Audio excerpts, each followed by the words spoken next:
Koto, welcome back to our Social Sustainability Subcommittee meeting. Just had a bit of a break, so that's always good.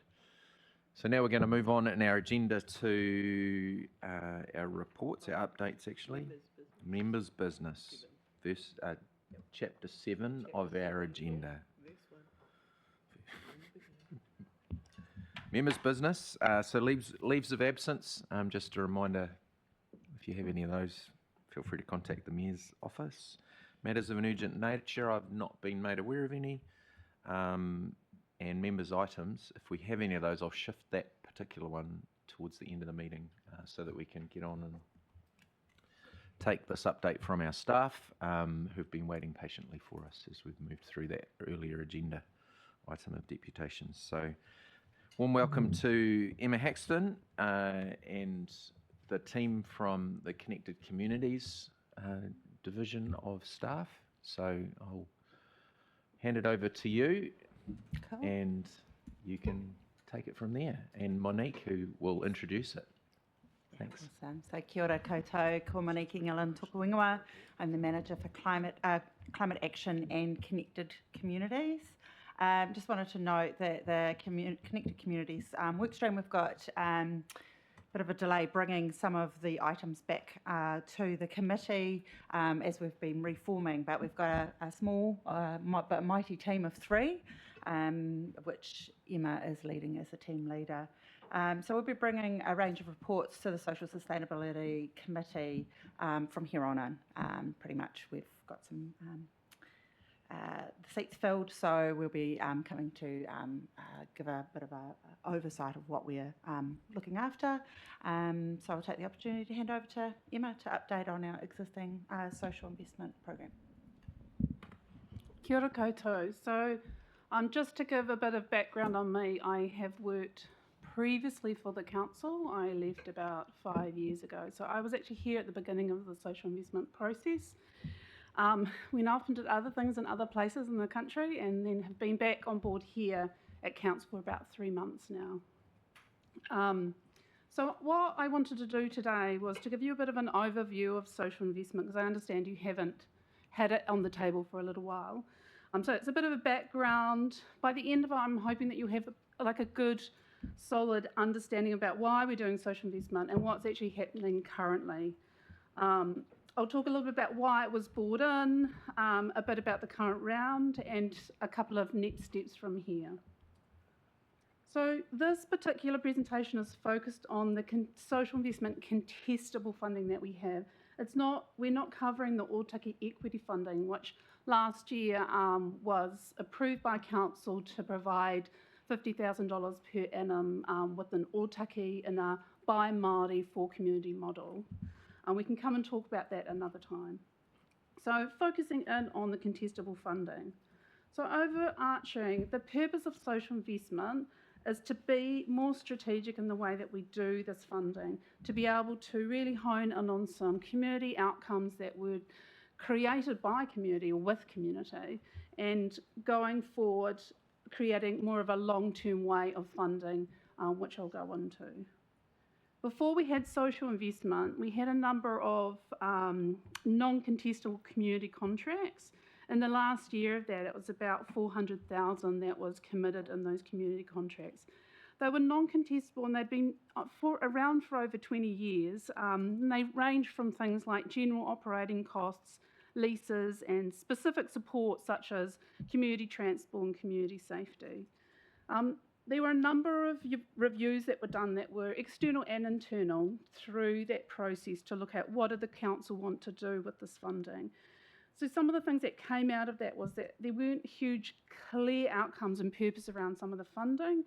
Some of them had been kind of in the council for so long, no one kind of knew how they started or why we even had them. There was a bit of funding dependency on council because they had been in place for so long. And there are some things to think about around how you fund to support organisations that are no longer getting funding going forward. There was a lack of balance across the district, and there were definitely some contracts that were district-wide, but they weren't district-wide. They were focused down in this part of the district. So there was definitely a lack around equity and need in relation to the funding. And that last point there around advocacy versus need, there were quite a number of them that had come through advocating to council, not so much in relation to broader community need, but organisational need at the time, like, we're struggling, can you please come and help us? So that's kind of how they came about. Not all of them, but those were some of the things that came out and the findings around those reviews. So when we moved to social investment, like I said, there was a review process and there was a community sector engagement process. I will go and talk about what the priorities were, but I just thought it'd be good to give you a bit of a touch around what the community sector said at the time as part of that process. They said, make it fair, make it flexible so you can fund long-term impact and pivot to changing needs. So have wide outcomes that work to strengthen your communities, but pivot within those 3-year chunks of funding. Give wider support to the sector, so help us, not just help us to deliver service, but help us grow and strengthen as a sector, and be a partner in this, not a transactional funder. And so the contestable 3-year program was designed to allow council to have better alignment with the long-term plan outcomes, to have that increased transparency. To be contestable allows it to be more equitable, fair and transparent, and creates kind of like a uniform process where everyone comes and goes, this is what we are, this is what we want to focus on. And it allows that decision making every 3 years. It doesn't mean that you have to go 3 years and then you're moving forward, everyone's out the door at that 3 years, but it gives council an opportunity to come and look at projects and decide whether actually this is a long-term project that's making long-term change and we want to move into stage 2 of that project, or to say that project's completed, has contributed to our outcomes and we want to look at some other things within there. So the first round was held in 2018 and the total allocation over it was around $1 million.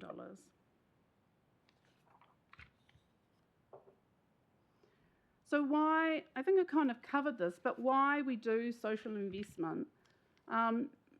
The big part of it is about being outcome and impact focused, about being responsive and adaptive. So like I said, so that we can shift and pivot as we go forward, and to really focus on being reflective of best practice funding, a best practice funding model overall.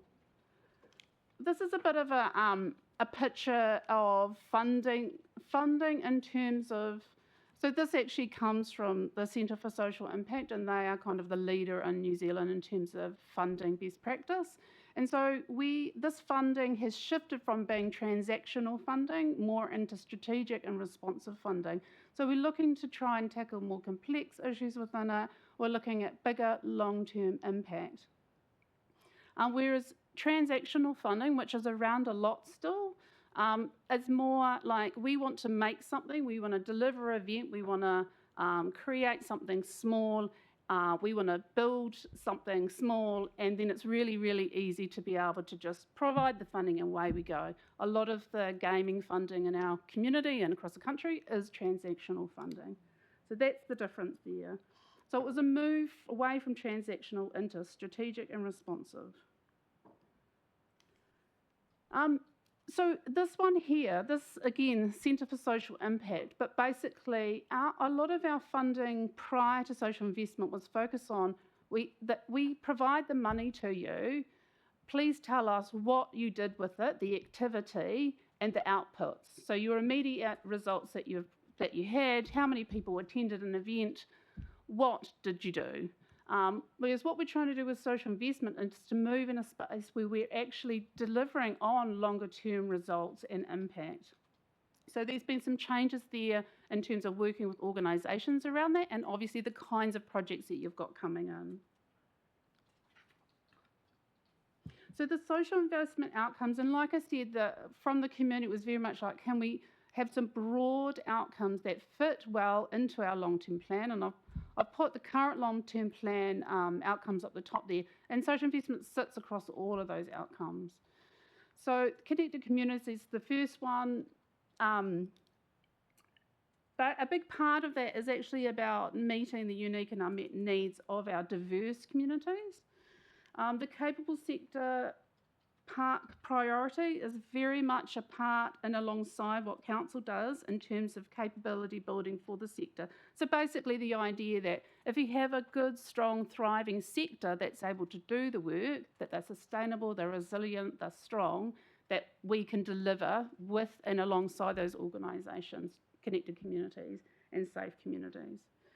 And then the safe communities priorities around strategic partnerships and the development of strategic work and joined up community safety.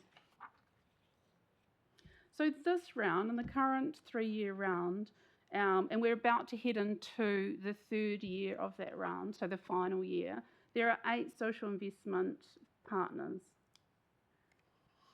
We've got Birthright Live-In, which are operating in Otaki, support for whānau-led by one-person activities. That was kind of a refresh and a redevelopment of what they were doing in Otaki. There hadn't been a lot of on-the-ground work that was being done on Otaki. So it's a restart in that. Energise Otaki, this is their 2nd round of social investment.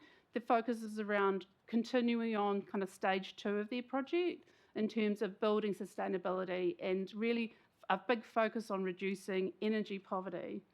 He Tangata Village, theirs is a very small project focused on supportive housing with young whānau and creating some support around those young whānau in rental properties that they have. Kāpiti Youth Support, this is Kāpiti Youth Support's 2nd round in social investment. Their 1st round was mentoring, but for a different group of young people, and now they've moved into a priority around mentoring for young people from the rainbow community, our LGBTQIA young people. Paikakariki Informed is actually the umbrella organisation for the Paikakariki Pride Festival, so it's delivery of the Paikakariki Pride Festival. Te Puna Oranga o Otaki, they have a focus across quite community-led project, focus on development of community spaces and community kai. Greater Wellington Neighbourhood Support, they are working across Kapiti.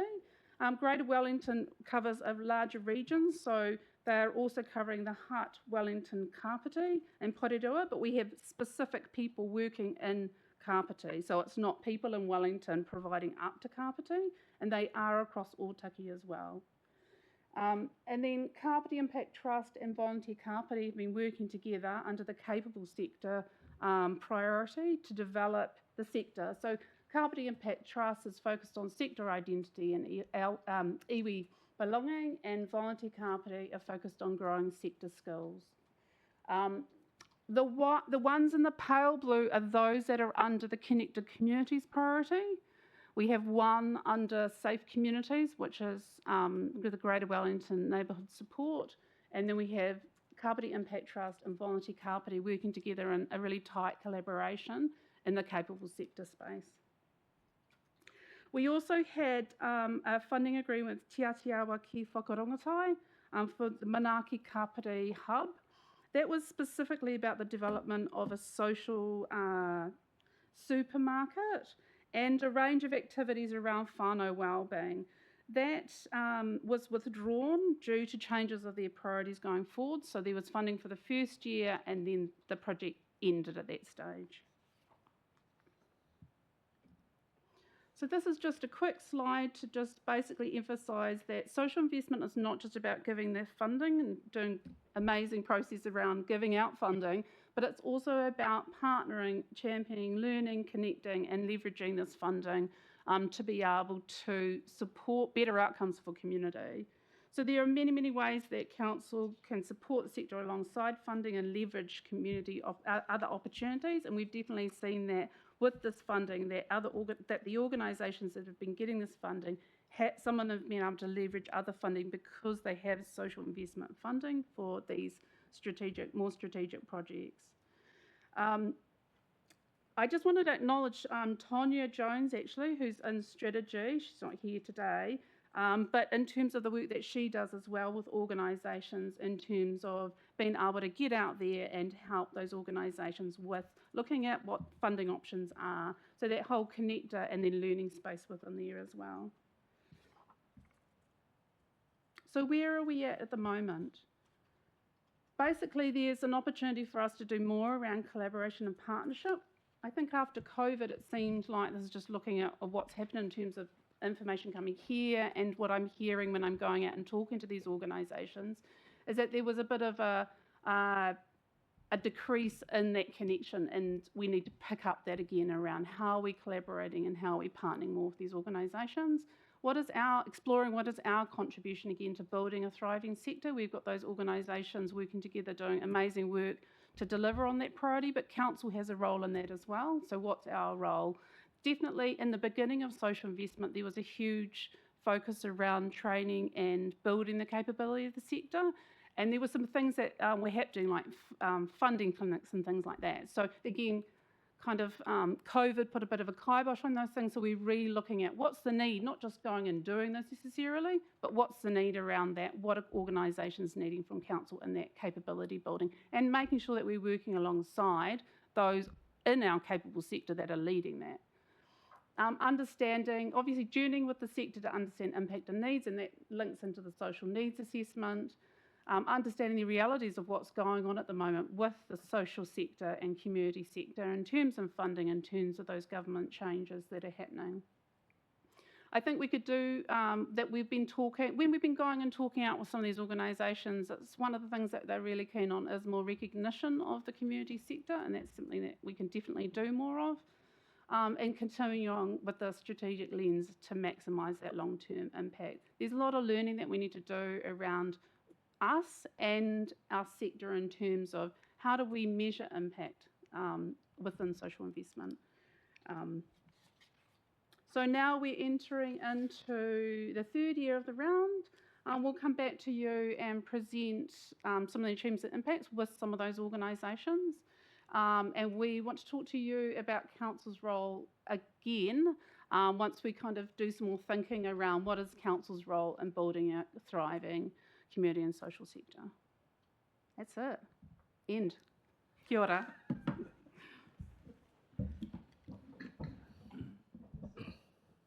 Thanks, Emma. A couple of questions in the room. Lights are on already, so that's good. Councillor Wilson, first cab off the rank. Thanks, Emma. That was great. I love the direction. And I can now apologise. Actually, I think you did this. I was kind of a fresh councillor and you made one of these reports and I kind of got stuck in about money being wasted in the wrong areas. And anyway, so I apologise. I was speaking from a position of complete ignorance at the time. Anyway, Brendan and I have had a loose discussion, and there will be more about all of our funding and grant funding, and getting away from transactional to strategic and sustainable funding. So this is, you guys have set the template actually, and even in the arts space, there's the strategic and sustainable funding seems to be the best way to go. Transactional, like you say, you give somebody something for an event, it happens, boom, that balloon's popped, and now you've got to buy another balloon next year as opposed to a process. Anyway, the Manaaki kapiti, I did say I was going to raise this, so I'm going to raise this. The gap that's in there, that $49,920, I can recommend how to fill that gap, and it's the Citizens Advice Bureau. And so we did have a little kind of some offline conversations, and Martin was involved in those. So Marty's up there and he'll know about CAB in the following year, and that was mentioned as a possibility. So I'm not suggesting anything happen now, but that's a live conversation. But apart from that, I just think this is that whole direction is fantastic. But I better have a question, because otherwise Lawrence will give me the look. The Greater Wellington thing, are we in that just because we kind of feel obligated to be in something that Greater Wellington's tapping everybody's shoulder for, or do you think we're getting $157,000 worth of value out of it? So neighbourhood support has been supported previous to social investment in Kapiti, but there was a different provider. So now the provider for Kapiti is the Greater Wellington Neighbourhood Support Organisation. There are things from being connected to that bigger organisation rather than if we did have a local organisation that was delivering neighbourhood support here, because there's ways to leverage off what's going across other councils, and that's something that we're starting to do. So I'm talking with Hutt and Wellington about how they're working with neighbourhood support. Neighbourhood support they have that focus around developing community, local little street-based neighbourhood support opportunities. So they're very grassroots in what they're doing in Kapiti. And they do have, like I said, someone who is on the ground here, and they also have a person who's working with young people here doing initiatives.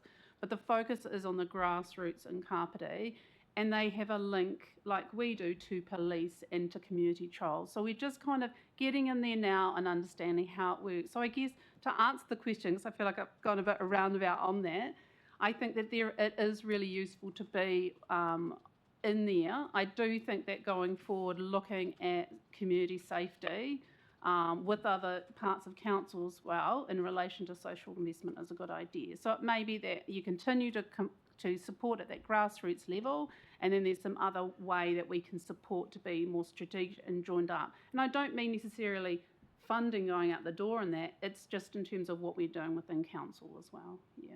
Just in terms of the recognition, I'm not... Can you just wait for your microphone? Sorry, just in terms of recognition of the sector, the Good Sorts Awards that happened just recently, I thought was a brilliant way. But if you think the sector needs different recognition, then we should have a look at that. But I do think that Good Sorts was a really good way of recognising people who are doing this kind of work. Yeah. I think people were talking about informal recognition. So, how are we getting out there around, showcasing what we're doing in social investment, what they're doing in social investment alongside us, and how we're helping those organisations to be known in Kapiti, but also to funders as well. Mr. Best. Yeah, I have about 2 or 3 questions here. With the fund, I mean, who was it oversubscribed, and who decides who gets what? That's for the first couple of questions. Yeah. So the funder. So there's always more that comes in, I would say, on those rounds that can be provided.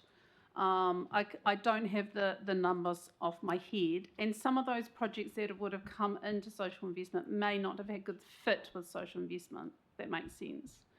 And then what the process is that there's been an expression of interest out there. So community organisations say, hey, this is what we're thinking fits well, and then there's a conversation with them around that, and then a group of those were invited to make a proposal. What you're doing is the idea is to be more at the collaboration and partnership space at the beginning, so that you're not asking organisations that aren't actually fitting what the priorities are, aren't having to fill out an entire proposal and then get declined. So that's the purpose of that. And then in the 2 rounds that we've had, there's been like an expert panel that have looked over the applications and made recommendations to a council committee, and then the council committee have made a decision on those recommendations on who gets the money. Okay, I mean, I guess social investment sort of implies that there is a return on the investment, but also we've also had I guess a directive or an indication from government that the changes to the full well-beings are going to be sort of written out of local government. So where do we sort of go to from here with that sort of thing? Because I mean, I guess some of our community could sort of question the benefit for some of these funds going out, especially when our rates are so high at the moment as well.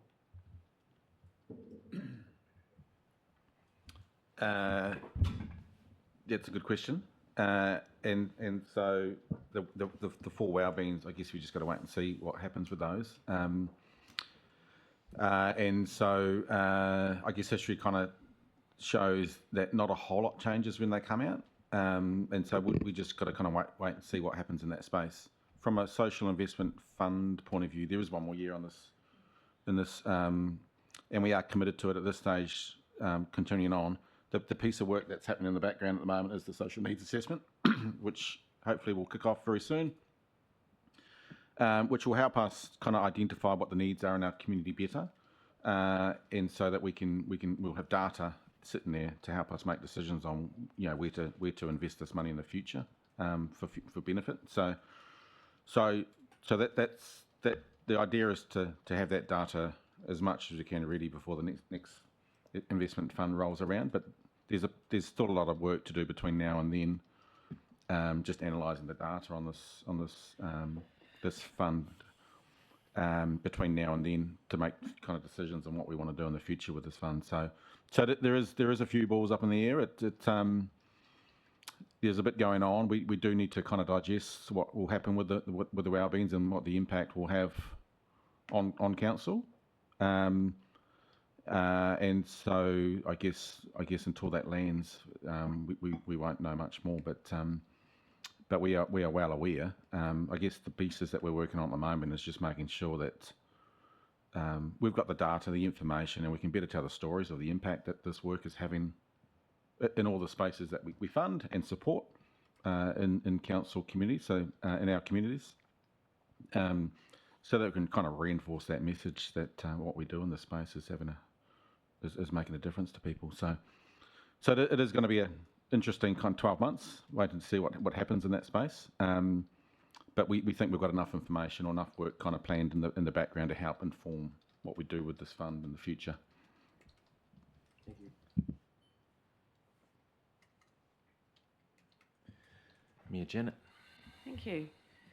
Yeah, so just to follow on answering that question, this committee actually has the delegation to make funding decisions like this, so it could well come back to this committee, but that's still under discussion to answer that question.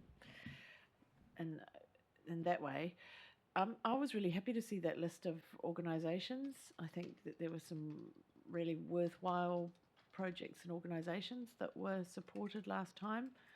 To say the amounts look smaller than they did even just a couple of years ago, because cost increases have just bitten. So that thing of that we fund for 3 years, maybe it's something we need to look at in terms of what's $50,000 in 1 year is not necessarily what $50,000 is going to pay for in year 3. So that might be just something to consider, just because that cost escalation is ramping up so quickly. So is that something that we're thinking about, I guess, is the question. The Paikakariki Pride, I just wanted to, because it was just introduced as a festival, and the thinking might be, well, shouldn't it go to the social events fund, which would be a fair comment, except that they, from memory, had said that they were going to deliver courses and education to young people under their umbrella. So it wasn't for the festival. So I just wanted to check in that they're reporting back against that. I don't have the grant agreement in front of me, but it's for volunteers for the festival, for the Pride Festival. There's not anything in there, from what I can remember, around broader programs in the funding agreement. So I can check that and come back to you, but it's pretty much focused on what they're doing in the festival. So there are aspects of the festival where they would be bringing in people. So if you're thinking it's outside of that. That was my recollection. Yeah. Definitely. That was my recollection. I will talk with them. I wouldn't know in detail, though, because the last time this was decided, it was an independent group chaired by Ashabos and Goldman, as I remember, that made the decisions around it. And then we made the final decision, but they made recommendations which we followed. I don't think we made any changes to those recommendations. So I wasn't privy to the conversation, but there was something around that, and I would be keen to see what they're doing around those broader wellbeing goals rather than just funding the festival. And I just wanted to say that leverager is not a word. It looked funny to me at the time. I play a lot of Scrabble, and I thought if I put that down on the board, Zoe's going to say no, and you can say leverages, you can say leveraging, but you can't say leverager. Isn't that funny? Anyway, just thought I'd share that. Welcome to Scrabble. Anyway, I think we did make a couple of changes to recommendations, because originally He Tangata wasn't involved in that, and then there were some decisions made around that sat at the council table level, changes from the recommendations from the independent panel. I wasn't here as part of council at that stage, but I do You were recall around those the process. conversations because Yeah, I actually did have one more question, which was the funding for the Te Aotearoa grocery, etc. project. Does that funding just get absorbed back into the general council pool? Was there an opportunity to reallocate that? I'm guessing the ship sailed now because we're into the final financial year. But was there was that considered, reallocating that, as has been suggested by some of the other councillors? Yeah, I don't know. Even just one of the other ones on the list? I believe through the long-term plan, that funding was taken from that budget because it was the end of that project folded. So I believe that funding was reabsorbed into the council cutting costs, I guess, rather than coming out. Because at that time we hadn't had the staff in there to be able to come out as well to redistribute. Well, that makes me quite glad that during the long-term plan process we allocated about that amount into a couple of projects which seemed to be useful, so including the CAB. So kind of replaced it ourselves. Great, thank you. Kim. Oh, sure done. Kia ora, Jess. So I like that, and I like all the names that are up there. And the reason is, like, if I look at all those names of people who are receiving funding, my question is around, like, that's a whole wealth of knowledge in there, you know, and that's a lot of people doing really good stuff. But how do we align them all so we can kind of cross-benefit across, you know, so like that kotahitanga around bringing them all together. And for me, it's a balance about enabling organisations to have their tino rangatiratanga and the autonomy, but also taking the higher benefits of what they're doing to try and that model of everyone puts in a koha. So if you're struggling to do something little over here, maybe 2-3 other organisations to do the same and align it so you get a better outcome. And I'm looking through your presentation and it kind of alludes to that, but I'm mindful that everyone takes a different view when they read it. And so mine is just about how do we also fund connectors in those spaces? How do we also, and typically we go, we're having a hui, all come along, to which everyone goes, I'm too busy. So how do we actually build the relationship between those organisations and the organisations that are not getting funded? Because a lot of people do a lot of good stuff, and it's that connection, and how do we leverage not leverage, but how do we support that group in that location to work together? Because they are just flat tack, and they don't have time to come to a hui and discuss things at a high level. But how are we building that relationship across all these entities? Yeah, those are really, really good points, and that's a really important part of making this funding more effective. So there's definitely a relationship between us and each of those organisations directly. So around what are their unique needs, what are the things that we can work as council with them, but across the board and across the whole of the community sector. Council was supporting through the Capable Sector project, which is with Kapiti Impact Trust and Volunteer Kapiti, networking across that sector, building skills across a whole bunch of different things with that sector, including, what is going on, to understand where those different organisations are at, but also how there are connections across those projects. What is happening with Kapiti Impact Trust and Volunteer Kapiti as well is that they have built a collaboration over time, which was something that council came and said, we want you guys to work together. So it was, in a sense, in their words, I think potentially would be forced collaboration.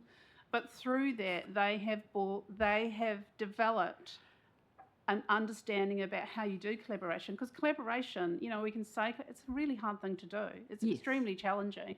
And so through the Capable Sector project, by having that collaboration working, and there definitely takes time to do that. So you have your project that you're funding, and your collaboration is time and resource as well. So they have been utilising that collaboration to be able to showcase collaboration and to enhance the idea of collaboration and networking within the sector through the social investment process. And now what I'm saying is that we need to come back into that, because the whole purpose of social investment was to be partnering with those organisations, not saying, hey, you go off and do that work, thanks very much. So we're getting back in there with them to say, what can we add in here beyond the funding to support our sector? We have a role within making those joined up parts of the sector. How can people collaborate? Yeah, because I think that for me is the key thing. So everyone's off doing their, it's like when everyone's in their house cooking dinner. I would love someone to just cook dinner for the whole street. But, so it's that kind of everyone, and getting those organic ones, like you don't want to have what you call forced collaboration, but actually just starting those conversations so that it becomes organic. So that's the kind of the layer on top where I think the council should be, But kia ora, love your work, ladies. Yeah, just quickly, I just wondered, sorry. Councillor Wilson, can you just hold on a sec, because I've got Councillor Halliday online. Absolutely. So Martin? Sorry. Here he comes, I think. So I've just got to turn my headphones off. It's easier for me to communicate. Do you guys hear me okay? Yep, great. Sweet. I can give a little bit of insight. Sorry, just going to wind back a little insight into the funding round last time. Actually, what happened was the recommendation that came back from the committee was there was the money was given to the Pride group, but there was 90,000 left over at the end, which the committee didn't feel the other groups fit the criteria on. So they were going to give the whole lot to the Pride group. Some of us weren't very happy with that. It ended up being split between He Tangata and the other group that got about 45,000. I can't remember. It was on the one of the previous slides. That's what happened there. It got fairly contentious. I remember the conversations very well. The reason that they hadn't, I guess this is one of the aspects of looking into the different applications, because I know He Tangata wasn't put forward fundamentally because the group couldn't really understand what it was that they were trying to achieve and what they were trying to do as such. But that's what happened with that tail end funding as such. Two questions from my end. This fund is running in this current financial year. This is the third year of the fund is running in this current financial year. Is that correct? Yes, it is. Yeah. Okay. But it flips over into the next financial year as well. So we come to the end of all of this funding about November next year for this round. Oh, okay. So it's not aligned specifically with the financial year. Is that what you're saying? Not this round, no. Oh, okay. I thought it was.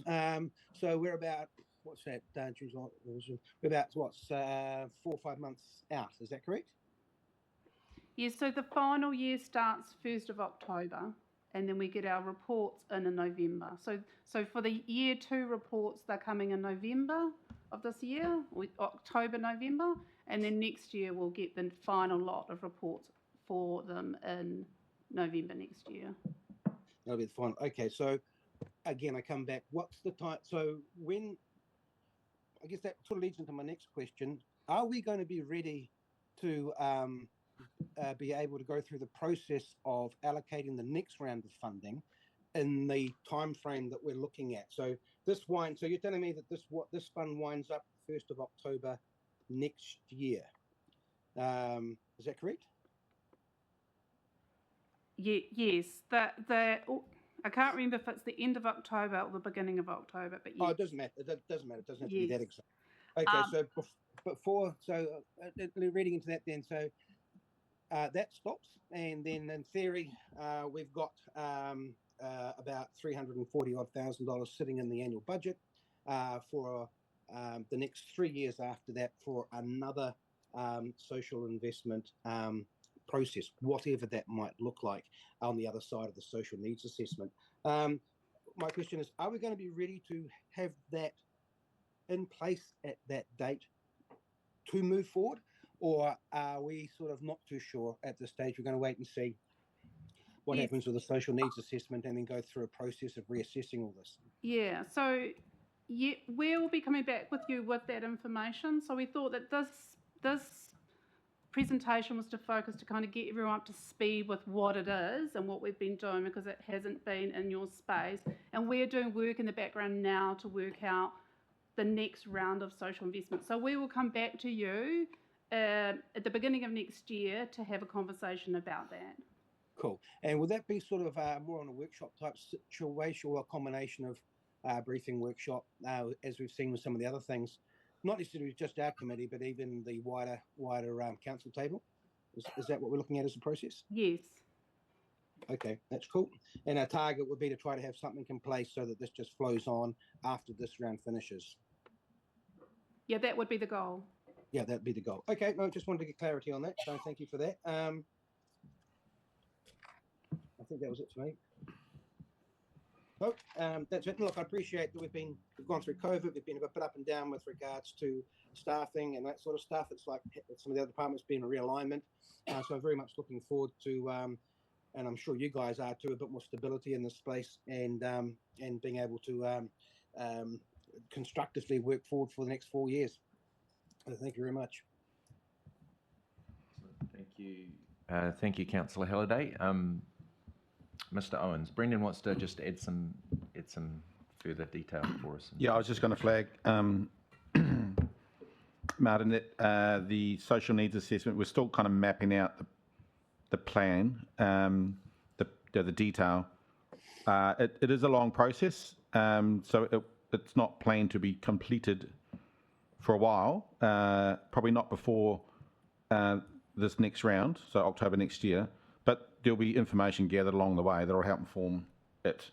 That's the whole idea, that you'll be capturing information right throughout the 6 or 7 work streams of the social needs assessment. So there'll be information that we pick up over the next 12 months that will help, inform what this looks like from October, November next year. But the whole thing won't be completed probably till early the following year. Okay, so does that mean that this whole social assessment process will more than likely be on hold until that's done? Social investment one. Yeah, social investment process.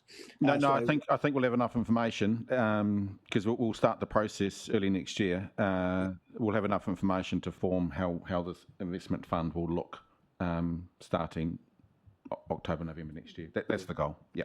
And look, something I might want to just ask Mayor Holbrook about, coming into elections next year, we have that 3-month period before coming into the election, before the elections.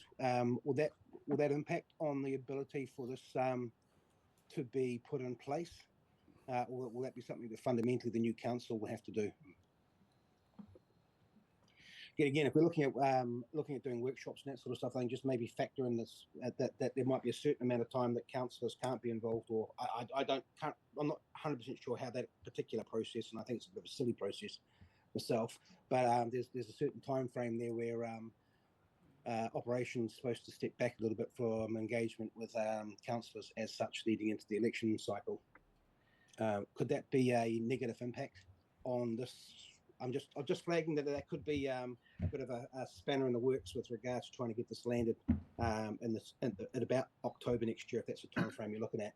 Yeah, I'll pass that to Brendan for a response if that's okay, Martha. That's more appropriate. I just thinking aloud. I guess to make sure that the groups we fund are sustainable and all that, and have decisions for them, in time to make their own decisions. I would imagine we would have something landed, before that 3-month period, comes around, because there'll be there's a bit of work to process, in and around all that, and so I would hope to think, that we have an idea of what the investment fund looks like, and we can start that work, through the OI process before that 3-month period. I guess thinking about it, we must have had the same problem last time, as such, and we seem to have got through it okay. So no, just flagging it as something that might need to be taken into consideration from time frames perspective. I can probably comment from experience on that. Often approval of the contract is passed at a council level way earlier than a contract is signed. Yeah. Because there's a negotiation process and a working of the detail of the contract that takes possibly a month or two after approval of funding for that organisation, which is what has happened the previous 2 times for most of the organisations involved. Cool. Thank you. Councillor Wilson. Yeah, just a couple of things. One is just to Kim's point, in a former life, I worked for the New Zealand Federation of Voluntary Welfare Organisations, which was an umbrella group, I think still going. So it was an umbrella group for national organisations that belonged to it. And so I think Kim's point is entirely valid about there being some kind of umbrella organisation. We see it quite often with funding applications, and I chair a couple of the grants committees, and what happens is some people are just really good at filling out forms for applications and grants, and so they get it, and there might be other more worthies who don't, because either they don't fill out the forms or anyway. So an umbrella organisation might be able to assist in some of those regards. As far as the well-being is concerned, we heard the health people this morning. They're talking about well-beings. I made a presentation to a select committee about 15 years ago. At the time, the government wanted to get rid of the well-beings out of the Local Government Act. So this is deja vu all over again. So we just do what we do, I think, is the smart move. I did wonder about, in terms of any of these individual things, you will find people will go, how come those people are getting money? It's ridiculous or whatever. But we are a broad church, right? So you can find an argument for and against almost anything in here. So I trust the process. But in terms of the process, is it a reaching out or an application? So do we, for instance, and I have nothing to do with the Citizens Advice Bureau. I just have to say that. It's just that I think they do brilliant work. And so I wonder about organisations like that, were they approached or is it by application? So in the first round, all of those that had that non-contestable funding were invited in specifically to, if they, felt that they fitted fitted their needs as well. So they were invited, like those others, into that process. And then the second round has been open. So both rounds were open, but in the first one there was a specific invite in relation to those that had previously had non-contestable funding.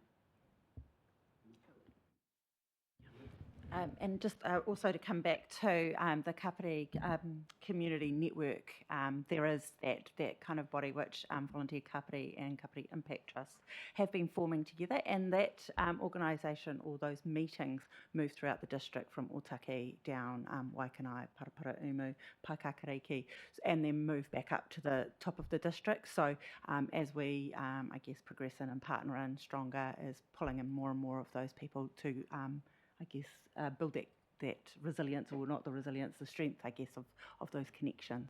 Yeah. Sorry, just made me think of something.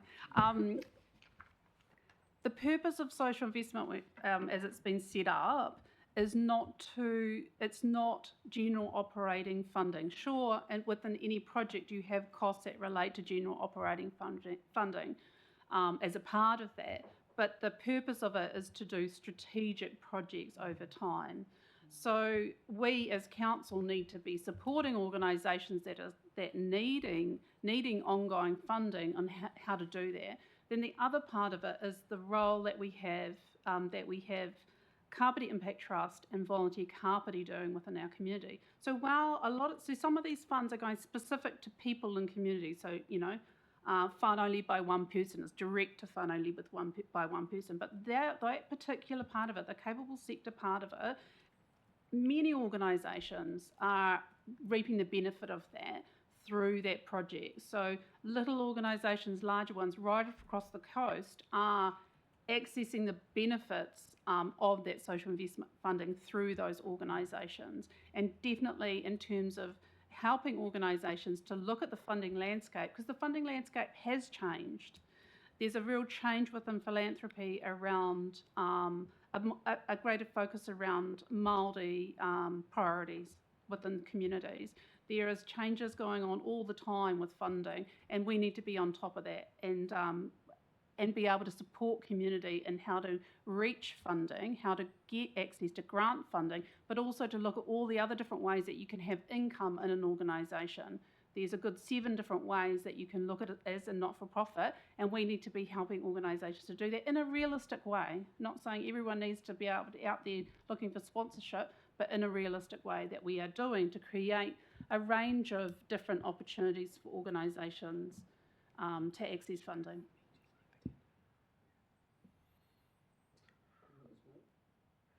Yes, we've got a recommendation on the table which we'll need.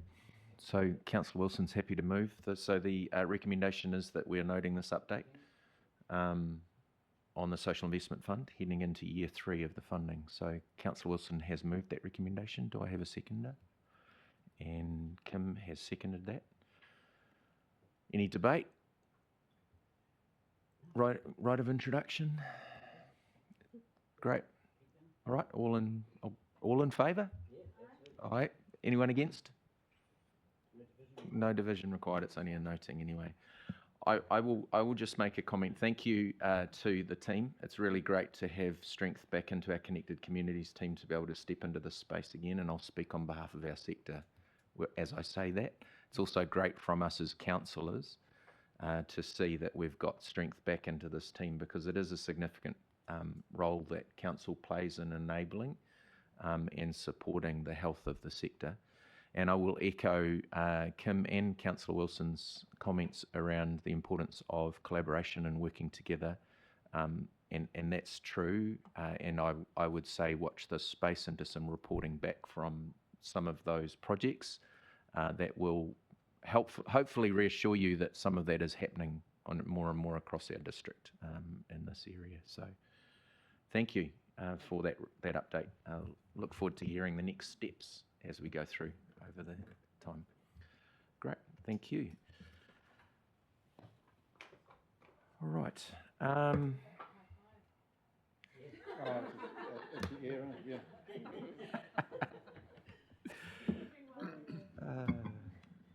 Wonderful. Where are we? I want to pull. We delayed one from earlier, which was members' items, which I'll just pull that back up on our agenda. So that's 7C, members' items. Is there anything anyone wants to talk about specifically within the subcommittee this morning?